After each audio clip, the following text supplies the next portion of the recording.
Hey, we're going to go over how to use integrated dynamics just as your normal everyday pipes for power, items, and fluids. So while we're going through this, I will be talking about networks with integrated dynamics. Networks are just defined by what is connected via a cable. A variable store can be used to keep a network connected while you're it can break a line of cables and keeps this as a single network, but this is a single network. This is a single network. This is a single. Of course, these networks are very stupid and dull because they don't do anything, they don't have anything on them, but they are distinct networks. And so when I use that terminology throughout the video, that's just what I'm referring to.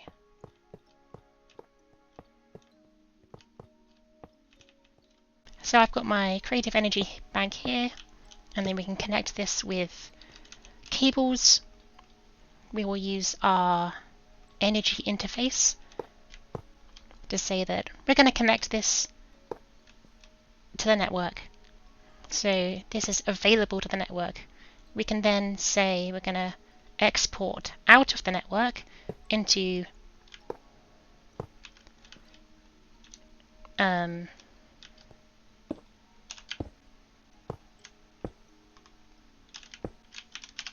going to export out of the network into this vibrant capacitor bank from Ender.io, and in here we'll just say export energy is true.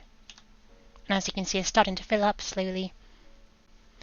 But there's another little trick you can do. We can just go into here, properties, energy transfer rate, and then we'll just max this out. And there we are, and we're full. As you can see, we can transport power incredibly quickly just with this simple cable. And then we have items, which is the same thing again. We'll do it a little differently this time. We'll item interface on this chute, and then we will item import from this shulker box full of our valuables. And then we're going to say this is our inventory that is available to the network, and then we're going to import into the network everything from this shulker box. And as you can see, we are importing, but again, we can go to our import bus, import all items, item transfer rate,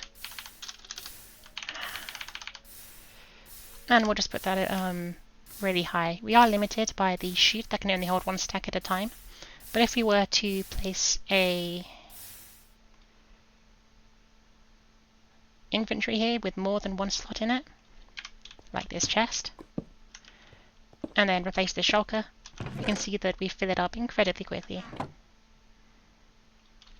And then moving on to fluids is the exact same thing.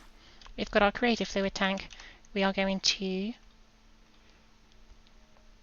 connect it to the network with an interface. We are going to export out of the network into this tank, and we'll just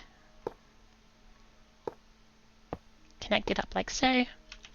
And then in our exporter, we will do transfer rate, big number, and we'll make that true. And then, as you can see, we are filling up incredibly quickly. And there we already have over 1,000 buckets of water. And that's pretty much everything you need to know about these cables from integrated dynamics and transferring items. One fun thing you can do is, because we are importing into the network, we can then have multiple outputs.